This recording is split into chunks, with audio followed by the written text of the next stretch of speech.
Sa buhay, normal lang na magkaroon ng away o gulo kung tawagin ang isang pamilya. Walang pansinan pero makalipas ang ilang araw, balik na naman sa normal. Away bati kumbaga. Ngunit paano kung may sama ng loob pala talaga ang isang miyembro ng pamilya? At ito ang naging dahilan ng pagpasok ng panganib sa buhay niya. Umaga pa lang maririnig mo na ang sigawan at hiyawan sa loob ng bahay ni Aling Merna. Nanggagaling ito sa kanyang dalawang anak na si Rode at Rize. Nag-aaway na naman kasi ang mga ito dahil lamang sa ulam. "Ano, hindi pa ako nakakain kagabi?" Sigaw ni Rode sa dalaga. "Kasalanan ko bang hindi ka kumain kagabi at inauna mo ang pag-iinom ha?" Bulyaw naman ni Rize sa binata. Gusto na silang awatin ng kanilang ina, ngunit walang nagpapatalo sa dalawa. Kumuha pa ng sandok sa lababo ang dalaga at ibinato ito sa kanyang kuya. Dali-dali namang tumakbo papalabas ng bahay si Rode na parang isang aso. Ngunit maya-maya pa, bumalik ito na may dalang lupa. Hindi ito nagdalawang isip na itapon kay Rize. Nang dahil doon, nadumihan ang ulam na nasa hapagkainan at walang takip. Doon lamang sila tumigil. Dali-daling kinuhaan ng dumi ng dalaga ang magiging ulam niya sana. Ngunit huli na dahil dumikit na ito.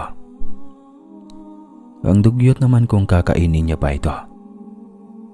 "Ano ba kuya? Sumusobra ka na eh."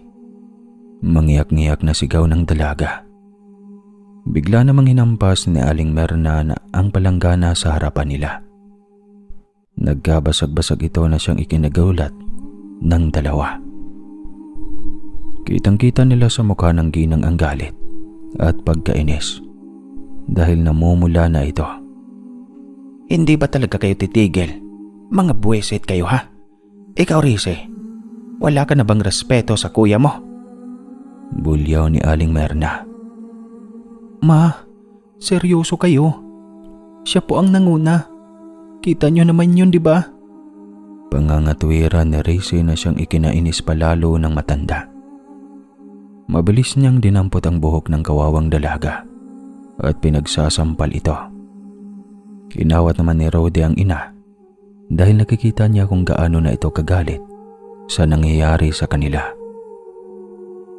Nang tumigil si Aling Merna, doon lamang nakatayo si Rize at umahagulgol ng iyak. Hindi niya alam kung anong kasalanan ang nagawa niya sa ginang. Gusto lang naman niyang kumain at magpahinga dahil kakauwi lang niya kaninang madaling araw galing sa trabaho. "Wala ka talagang kwenta. Kahit respeto sa kapatid mo, hindi mo kayang gawin. Bastarda ka!" Sigaw ni Aling Merna. Bago tuluyang umalis, sumunod naman kaagad si Rode sa ginang upang pakalmahin ito. Dahang-dahang inakay ni Rize ang kanyang katawan. Tumayo siya at pinunasan ang kanyang luha. Hinugasan niya na lamang ang isang pirasong hotdog bago ito inulam. Simula pa noong bata sila, siya na ang palaging pinag-iinita ng kanyang ina, lalo na kapag natatalo ito sa sugal. Wala na rin naman silang tatay dahil ayon kay Aling Merna, namatay daw ito bago siya ipinanganak. Kinukumbinsi na lamang ni Rize ang kanyang sarili na baka dala lang ito ng emosyon ni Aling Merna. Malungkot naman talaga maging mag-isa sa buhay at walang katuwang na nag-aaruga sa mga anak. Kaya naiintindihan niya kung bakit ganito ang kanyang nanay pagdating sa kanya. Minsan nga, sinisisi pa siya nito sa pagkawala ng padre de pamilya nila. Ngunit hindi na lamang ito dinidibdib ni Rize. Kasi wala siya nun, di joke lang. Kinagabihan, tsaka lamang lumabas ng kwarto ang dalaga nang makumpirma niyang tapos na sa pagkain ang kanyang ina at kapatid. Wala kasi siyang ganang sumabay sa mga ito dahil na rin sa tampo niya sa kanyang nanay. Pagdating sa pagkainan, kagaya ng dati, wala na namang tinirang ulam at kanin ang mga ito sa kanya. Napabuntong hininga na lamang ang dalaga bago lumabas ng kanilang bahay.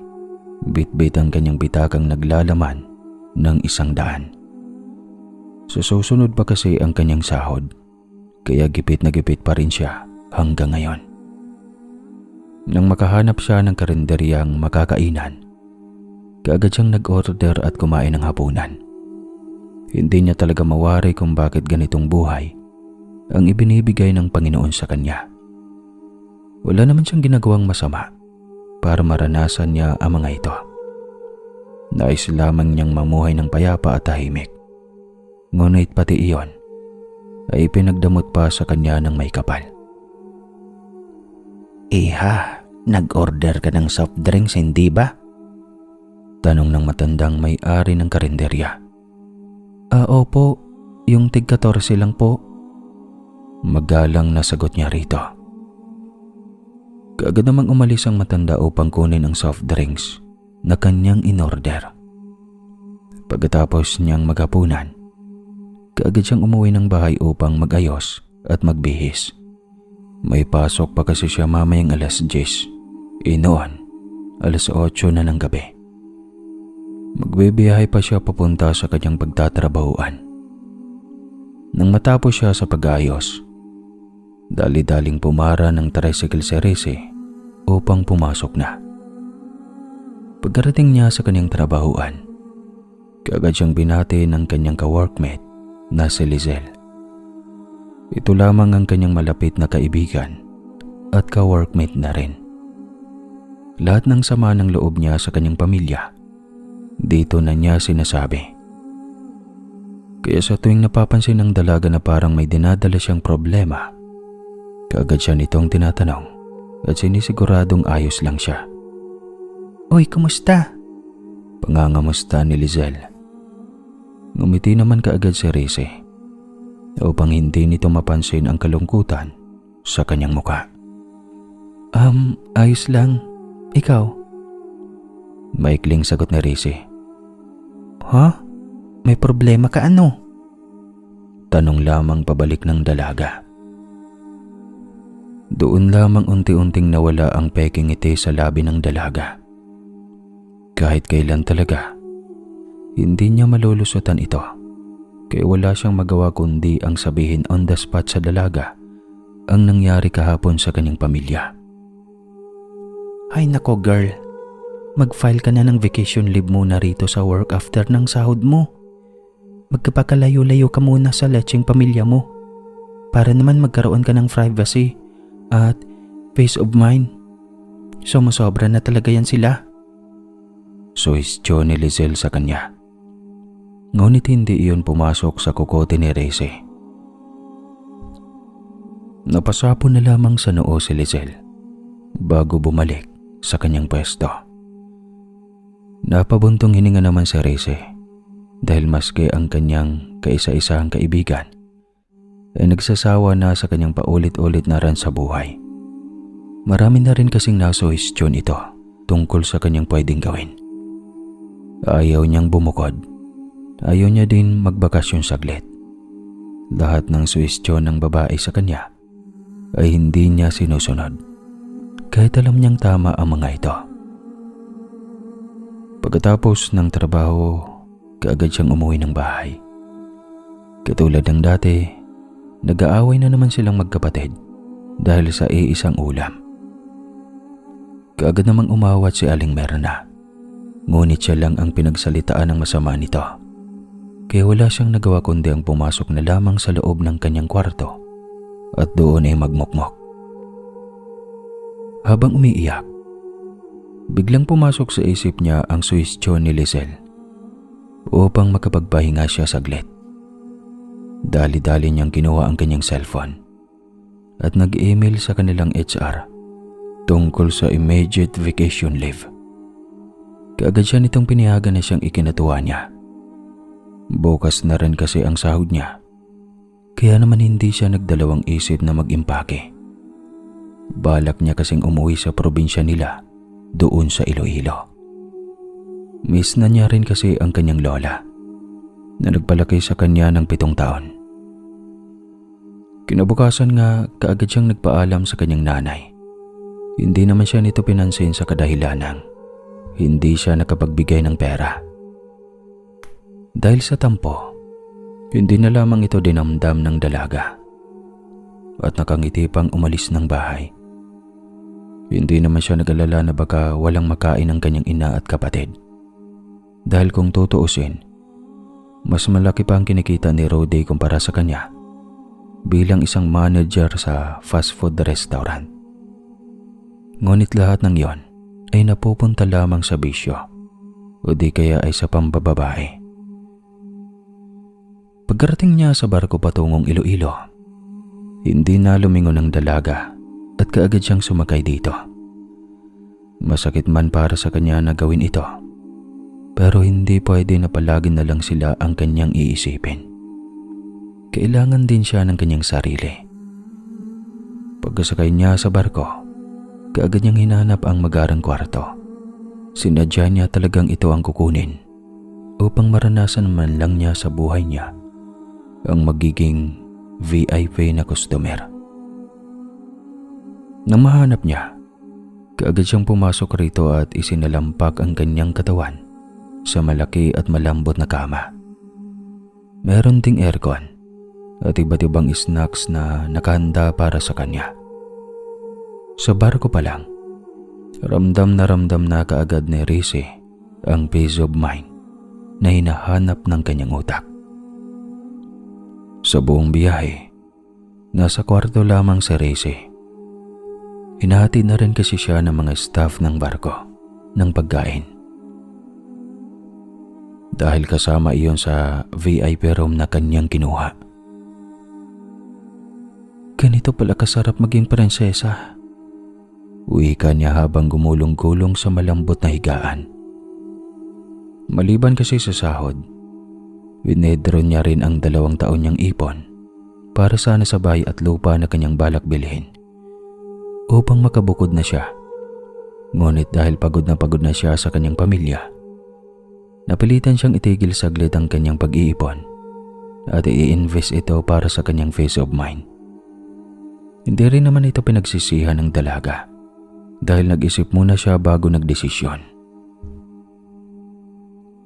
Kain, tulog at panunood lamang ng telebisyon ang ginawa ni Rize sa loob ng kwarto.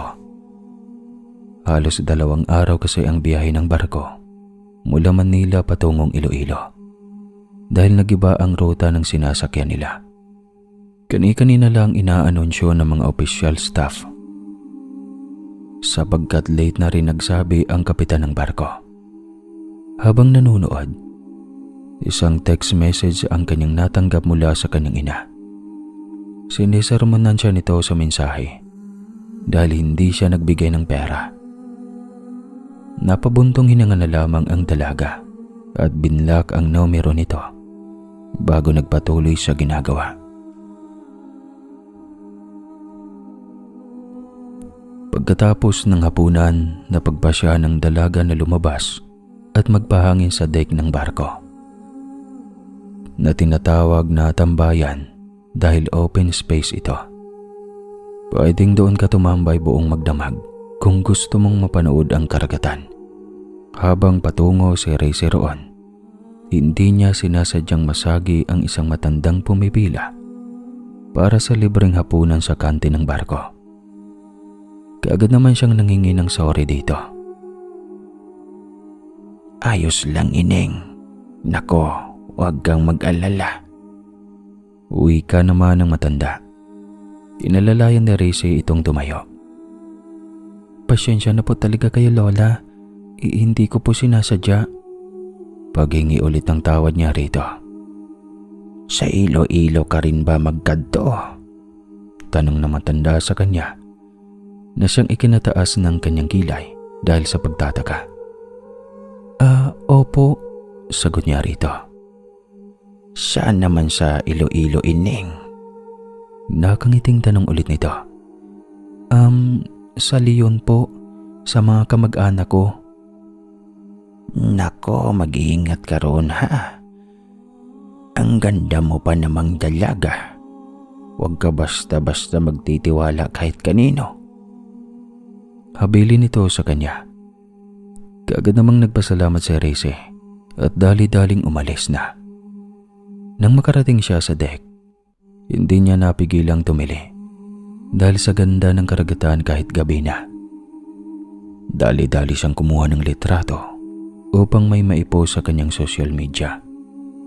Samantala, hindi napansin ni Rese ang masamang titig ng dalawang matandang lalaki sa kanya. Alam niyo yung titig na parang kakainin ka ng buhay. "Ma'am, bawal po riyan." Suway ng staff na nagbabantay sa daycare Rese. Kaagad na umatras ang dalaga at nanghingi ng pasyensya. Doon niya rin napansin ang dalawang matandang lalaki na masama ang titig sa kanya. Nakaramdam ng kaba si Rese, kaya tumungo lang siya sa kantin ng barko upang bumili ng makakain. Gumaan naman ang pakaramdam ng dalaga, kaya nananatili muna siya roon hanggang sa kumunti na ang tao. Pagkabalik niya sa kanyang kwarto, kaagad siyang humiga at nagpahinga. Hindi mawala sa isip niya ang dalawang lalaking matanda na nakatitig sa kanya ng masama sa deck. Parang may nagawa siyang kasalanan dito para titigan siya ng mga ito ng ganun katalim. Makalipas ang halos 2 araw, nakarating na sa wakas sa Iloilo Port si Rese. Sinundo naman siya ng kanyang dalawang pinsan. Sinabihan niya kasi ang mga ito na uuwi siya at huwag sasabihin sa kanyang lola at iba pang pinsan dahil nais niyang sorpresahin ang mga ito. Nang makita niya ang dalawa, kaagad siyang tumakbo rito at niyakap ang mga ito. Tuwang-tuwa naman ang magpinsan nang magkita si Rese na halos 1 dekada nang hindi nakauwi sa kanila. "Naku pinsan, kumusta ka?" Tanong ni Marie Chris kay Rese. "Ayos lang, ang laki na ng pinagbago niyo talaga." Saad naman ni Rese sa dalawa. "Siyempre, may anak na nga ako eh." Sabat naman ni Eric. Nanlaki ang mga mata ni Rese at hindi niya napigilang kurutin ang binata sa tagiliran. "Buisit ka, hindi mo man lang sinabi sa akin. Kaya pala may buhat-buhat kang bata sa profile picture mo." "Siyempre." Natatawang wika ni Eric. Kaagad naman niyang niyaya ang dalawa na kumain sa malapit na fast food chain. Hindi naman tumanggi ang mga ito dahil kanina pa raw din silang nagugutom kakaantay sa kanya. Pagkatapos nilang kumain, bumili lamang sila ng mga pasalubong para sa nakababata nilang pinsan at sa pinakamamahal nilang lola. Habang namimili sila, hindi sinasadyang tumama ang tingin ni Rese sa kabilang tindahan. Doon siya nakaramdam ng takot ng mahagip ng kanyang mga mata. Ang dalawang matandang lalaki na nakatitig sa kanya noong nasa barko pa lamang siya. Dahil sa takot, dali-dali niyang hinatak ang dalawa upang makalayo lamang sa mga lalaki. Tinatanong naman siya ni Eric at Marie Chris kung ano ang nangyayari. Ngunit puno pa ng takot ang dibdib ng dalaga para ikwento kaagad sa mga ito. Pagkatapos nilang mamili, kaagad na sumakay ng sasakyan ang tatlo. Doon lamang kwento ng dalaga ang tungkol sa dalawang matandang lalaki. Nagtinginan lamang si Eric at Marie Chris at hindi na umimik pa. Para bang alam na nila ang nangyayari, ngunit hindi nila masabi-sabi sa kanilang pinsan. "Rese oh." Napalingon ng dalaga kay Marie Chris nang abutan siya nito ng asin na inilagay sa maliit na pulang tela. Napakunot noon naman sa pagtataka ang dalaga. Ngunit kinuha niya pa rin ito. Para saan naman to? Tanong niya sa pinsan. Para yan sa mga katulad mong dayuhan dito sa Iloilo. Ililigtas ka niyan. Nakangiting sagot ni Eric. Ay naku, dayo pa ba ako dito nga ako lumaki. Ngumiti na lamang si Rizy at ipinasok sa bulsa ng kanyang pantalon ng asin. Nang umandar na ang sinasakyan, kaagad na pumikit si Mary Chris at Eric na siyang ipinagtataka rin ni Rizy. Maski ang driver ng tricycle, pumikit din kasabay ng dalawa. Walang nagawa si Rizy kundi ang pumikit din at nagdasal ng taimtim. Pagkatapos ng ilang minuto, sabay-sabay nilang iminulat ang kanilang mga mata. Nagsimula na ring umandar ang tricycle. Habang nasa kalagitnaan ng biyahe, napansin ni Rizy na dumidilim na ang paligid. Alas 5 pa lang ng hapon, ngunit parang kakainin na ng dilim ang buong kapaligiran. 7 silang pasahero. 2 sila ni Mary Chris sa harapan. Si Eric naman sa uluhan ng motor o pinakaharap ng motor. Yung 4 naman ay nasa likod rin. Tahimik lamang ang buong biyahe. Walang umiimik. At tanging tunog lamang ng tricycle ang maririnig. 2 oras ang biyahe mula sa Iloilo Port patungo sa lugar nila sa Leon, Iloilo. Nang makarating sila sa bato-batong daan, doon na lamang nagsalita ang ibang mga pasahero at ang driver mismo. Siyempre, hindi mawawala ang reklamo nila tungkol sa daan na ilang dekada nang hindi pinagtutuunan ng pansin ng gobyerno. Tuwing umuulan kasi pumuputik ang daan, kaya nahihirapan ang ibang driver na pumasok sa kanilang lugar. Tanging mga taga roon na driver lamang ang may kakayahang pumasok dahil sanay na ang mga ito. Pasensya na po kayo, hindi ko talaga kayang pumasok doon. Sobrang putik talaga. Masisira po ang tricycle ko. Paghingi ng tawad ng driver. Wala silang nagawa kundi ang bumaba at maglakad na lamang papauwi sa kanilang bahay. Nako, aabotin talaga tayo ng 1 oras dito. Reklamo naman ng isang ginang. Tahimik lamang ang 3 magpinsan. Hindi rin nagreklamo si Rizy dahil hindi niya naman ito inaasahan. Wala siyang karapatang magreklamo. Isa pa, nai-enjoy niya ang paglalakad dahil ito ang unang pagkakataon niyang maglakad ng malayo pa uwi sa kanilang bahay. Isa-isa namang nakarating ang kanilang mga kasamahan sa kani-kanilang mga bahay. Tanging silang magpinsan na lamang ang naiwan sa daan. Malayo-layo pa kasi ang kanilang tirahan. Sa probinsya kasi, magkalayo-layo ang mga tira-tirahan, hindi katulad sa city na dikit-dikit. Habang tinatahak nila ang madidilim na daan, hindi maiwasan ni Rizy na matakot dahil wala na silang natatanaw na mga bahay. Madilim na rin ang paligid at tanging ilaw ng kanyang cellphone lamang ang nagsisilbi nilang liwanag.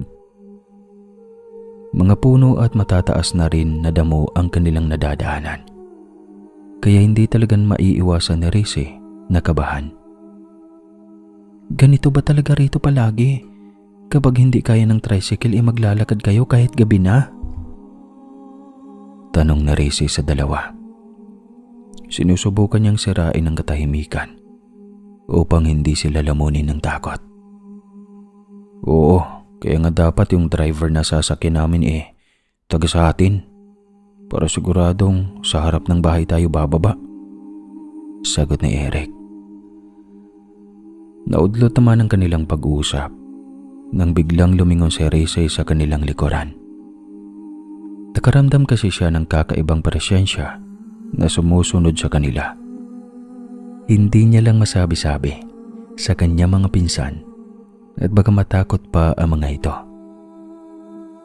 Pagkalingon niya, nanlaki ang kanyang mga mata nang matanaw ang figura ng dalawang matandang lalaki. Nakatayo ang mga ito habang nakatingin sa kanila. Nakita rin ito ni Marie Chris, kaya wala silang nagawa kundi ang kumaripas na lamang ng takbo. Naiwan pa ang dalawang bag ni Rize sa pagmamadali niya.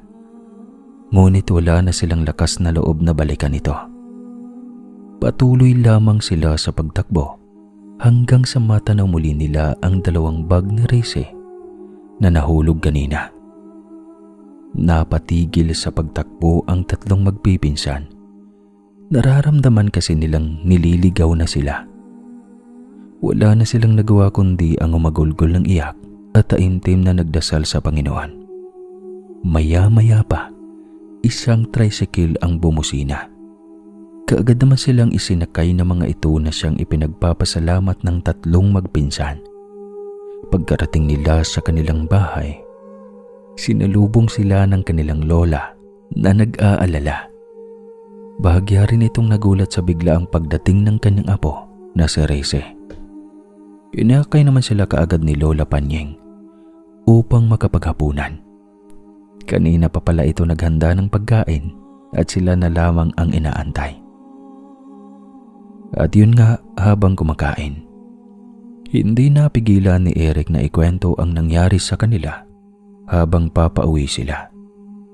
Sinabi rin ito ang tungkol sa dalawang matandang lalaki na sumusunod kay Rize. Napatigil naman sa pagkain si Lola Panying nang marinig ang kwento ng apo.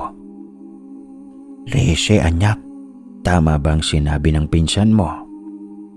Pagkukumpirma niya sa dalaga. Napatingin naman si Rize sa kanyang lola. Kitang-kita sa mukha nito ang pag-aalala at takot. Tama po, Lola. Hindi ko nga alam kung bakit nila ako sinusundan. Wala naman akong ginawa sa kanilang masama. Sagot ni Rize. Rinig ang pagbuntong hininga ni Lola Panying. Ibinababa nito ang hawak na kubyertos. Tumayo ito at kinuha ang litrato ng kanyang lolo na nakadisplay sa itaas ng lumang aparador. Si Lolo Ignacio ninyo, dating albularyo. Kilala siya rito dahil sa galing niyang makipaglaban sa iba't ibang maligno. Pero isang nilalang lamang ang tumapo sa kanyang buhay. Malungkot na wika ni Lola Panying. Nilalang po, Lola? Ano po yun? Tanong ni Rize. Isang aswang. Dito sa lugar natin, talamak ang patayan at kuhaan ng mga bata noon. Buntis, sanggol, at matandang may sakit. Lahat kami rito ay maaaring maging biktima ng mga aswang kung hindi kami natutong lumaban. Si Lolo Ignacio nyo, pinaslang nila ito sa kadahilan ng iniligtas nito ang buhay ng isang dayuhan dito sa amin. Mahabang paliwanag ni Lola Panying. Ang ibig niyo pong sabihin, Lola, aswang ang dalawang matandang sumusunod kay Rize? Tanong naman ni Marie Chris. Oo, mabuti at naabutan kayo ng tricycle. Dahil kung hindi, may balak ang mga iyon na paslangin si Rize. Paliwanag ni Lola Panying. Wala po bang epekto ang asin na binalot sa pulang tela, Lola? Tanong ni Eric. Sinabi rin ito sa matanda na ito ang ibinigay niya kay Rize upang protektahan ang pinsan niya. Umiling-iling lamang ang matanda. Malakas na raw ang kapangyarihan ng dalawang matandang aswang na sumusunod kay Rize. Minarkahan na raw ng mga ito ang kanyang apo sa pamamagitan ng isang patay tingin kung saan masusundan nila ang kanilang biktima nang dahil lang tinitigan nila ito ng matagal at naaamoy na. Kaya mag-iingat ka, Rize apo, habang nandito ka. Ayaw mo bang bumalik na sa inyo kinabukasan? Natatakot ako para sa kaligtasan mo. Wala na ang Lolo Ignacio mo para protektahan tayo. Pag-aalalang wika ni Lola Panying. Sa susunod na linggo pa po ang balik ko. Yung ticket kasi na binili ko may balikan na. Sagot ni Rize. Niyakap naman ni Eric ang kanilang lola upang pagaanin ang loob nito. Natatakot lang kasi ang matanda sa kalagayan ng kanyang apo dahil nanganganib na ang buhay ni Rize rito. Pagkatapos nilang maghapunan, sa kwarto na ni Marie Chris si Rize natulog. Malawak naman ito. May 2 kama at malaking cabinet. Dati kasi itong kwarto ng 2 tiyahin nila na nasa abroad na dahil nakapag-asawa ng taga-ibang bansa. Habang nagliligpit ng kanyang mga gamit, hindi napigilan ni Rize ang sarili na magtanong sa kanyang pinsan tungkol sa aswang. Noong una, hindi siya naniniwala.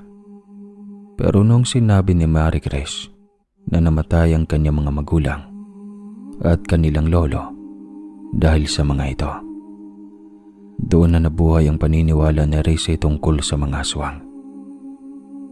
May mga paraan pa ba para mamatay sila? Tanong ni Rize. Oo, ang mga albularyo na nakikipaglaban sa mga aswang. Sila lamang ang makakatulong sa atin. Pero wala kaming mahanap Wala ring kakilala si Lola, maliban sa ating lolo na namayapa na. Wika ni Marie Chris. Napag-isip-isip ni Rize kung paano niya harapin ang mga aswang kapag dumating ang panahon na papaslangin siya ng mga ito. Gusto niyang bigyan rin ng hustisya ang pagkamatay ng mga magulang ni Marie Chris, lalong-lalo na't ang kanilang lolo. Napabuntong hininga na lamang sa Rize at bumalik na sa kama. Kakatapos niya lang magligpit ng kanyang mga gamit at manghihiga na siya ng may kung anong bumagsak na malaking bagay sa bubungan ng kanilang kwarto. Napasigaw pa si Marie Chris at napayakap kay Rize. Hindi pa roon nagtatapos. May mga kaluskos din sa pader at mga tunog ng yapak sa labas ng kanilang kwarto.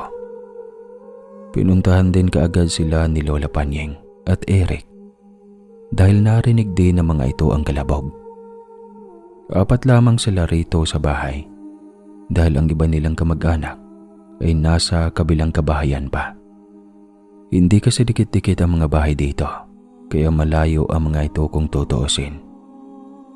Eric, akin ang buntot pagi. Bilis! Utos ni Lola Panying kay Eric. Dali-dali naman itong kinuha ang buntot pagi na nakasabit sa likod ng pintuan ng sala. Sumigaw ng malakas si Lola Panying. Tinakot niya ang mga nilalang na nasa labas upang umalis sa mga ito. Makalipas ang halos 30 minutos, tumahimik ang paligid. Wala na silang naririnig na kaluskos, kalabog at mga yapak sa labas ng bahay. Doon na lamang nakahinga ng maluwag ang matanda. Napayakap siya kay Rize dahil sa kanyang kaba. Ikaw talaga ang punteriya nila, Apo. Huwag kang mag-alala. Hindi ka namin pababayaan. Hindi tayo pababayaan ng Diyos.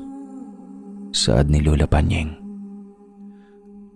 Hindi alam ni Rize ngunit naluha na lamang siya at napayakap din sa matanda. Nagpasalamat siya ng buong buo rito dahil sa walang humpay na pagmamahal at pagpoprotekta sa kanya ng kanyang lola. Kinaumagahan, nagising na lamang si Rize sa ingay sa kanilang sala. Lumabas kaagad siya at naabutan niya sina Marie Chris at Eric na may hinahanap sa kagamitan ng kanilang namayapang lolo. Napansin din ni Rize na wala si Lola Panying. Kaya kagad niyang tinanong ang dalawa kung nasaan ang matanda. May pinuntahan lang na kaibigan si Lola. Hindi siya nagpasama kasi masyado raw pribado ang pag-uusapan nila. sagot ni Eric. Tumango-tango naman si Rize. Inayaan na rin siya ni Marie Chris na tumulong at wala namang problema iyon sa dalaga. Kaagad siyang umupo sa sahig at tinulungang mag-ayos ang dalawa. Ano ba kasi ang hinahanap niyo rito? Tanong niya. Inutusan lang kami ni Lola Sabi niya, hanapin daw namin ang mga gamit ni Lolo noong albularyo pa siya. Kailangan daw natin iyon mamayang gabi. Haharapin niya raw ang mga aswang na gustong kumuha sa iyo.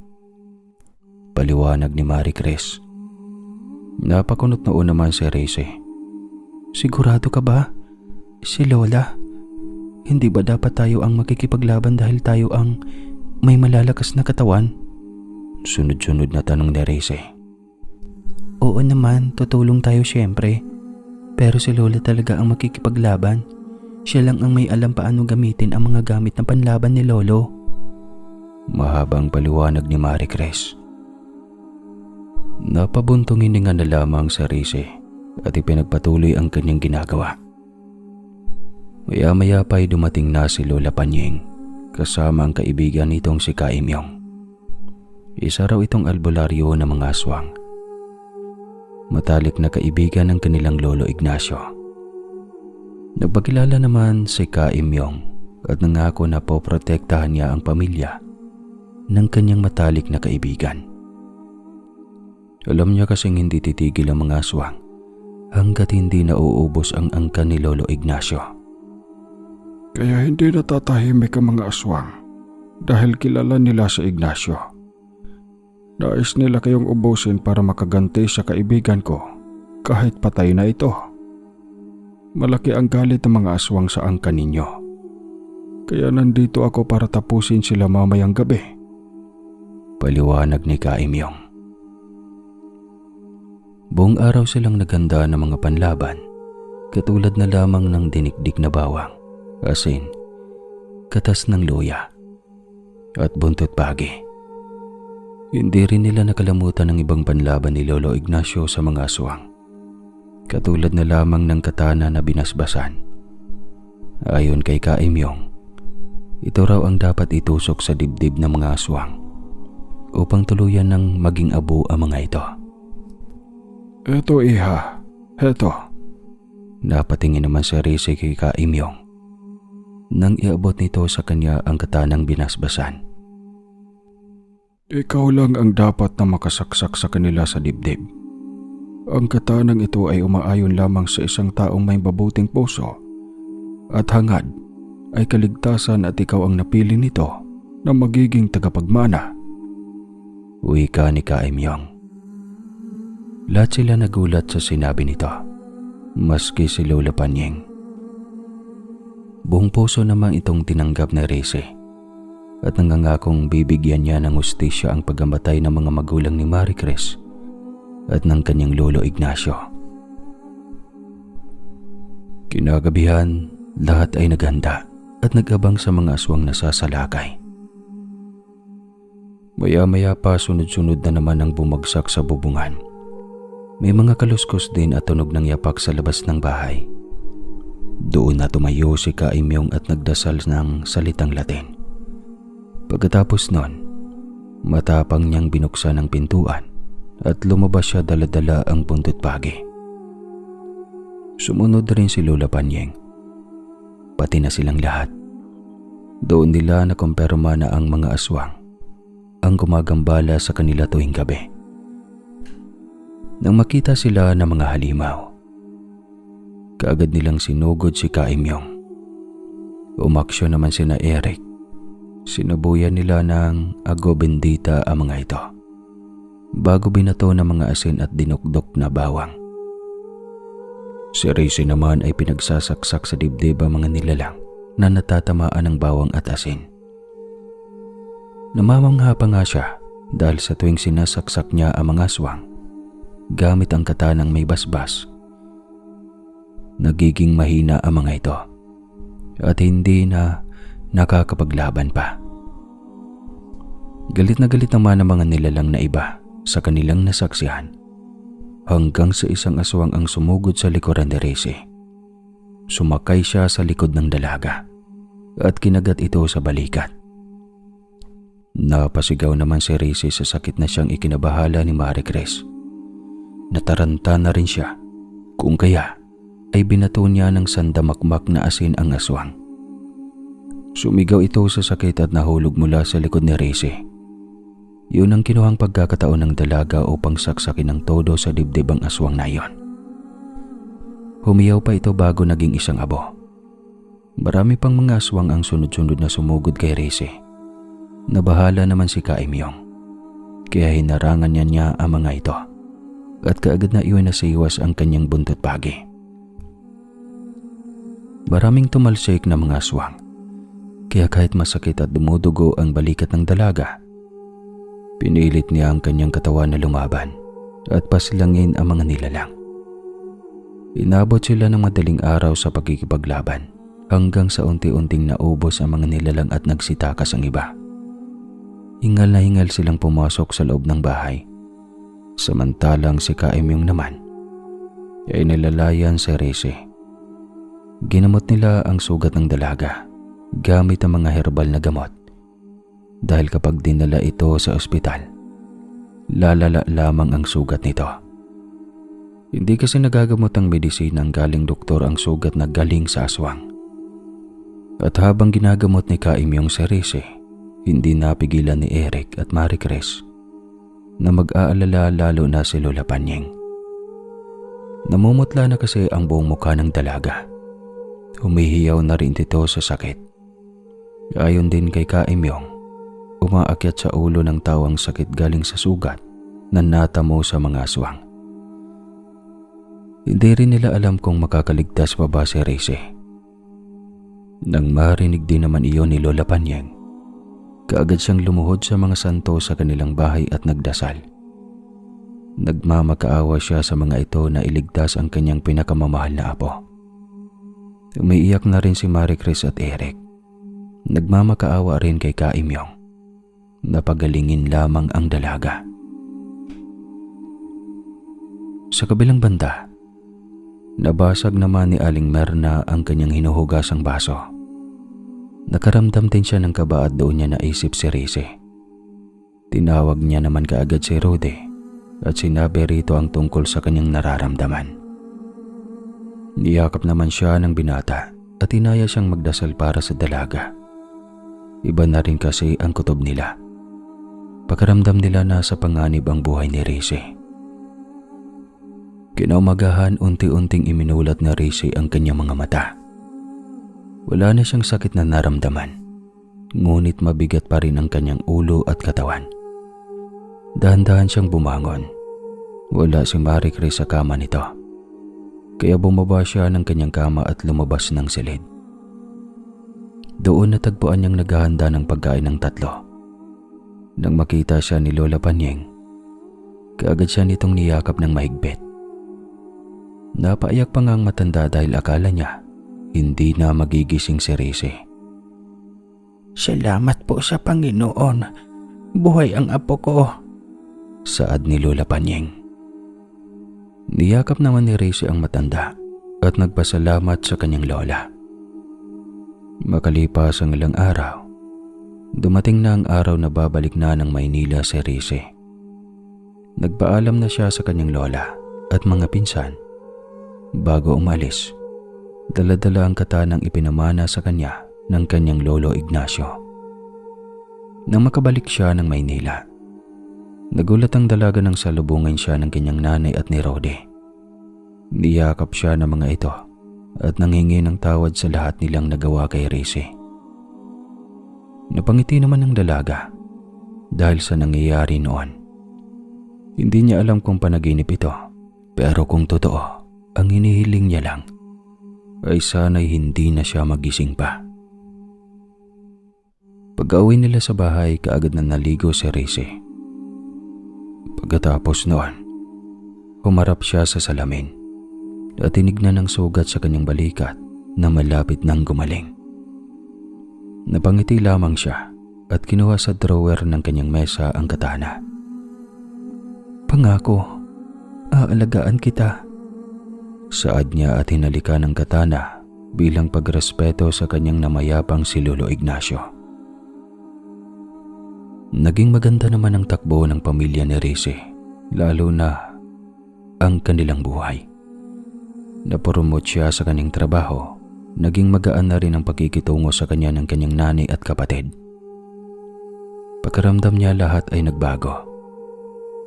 Napapangiti na lamang siya dahil hindi niya inakalang mangyayari ito sa kanya.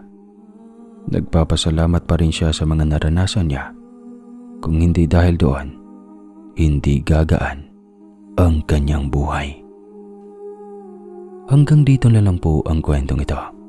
Maraming salamat at mag-ingat kayo palagi. Huwag kalimutan magpandesal. Ipapaalala ko lang din, lagi kayong uminom ng tubig kasi sobrang init sa Pilipinas. Wakas,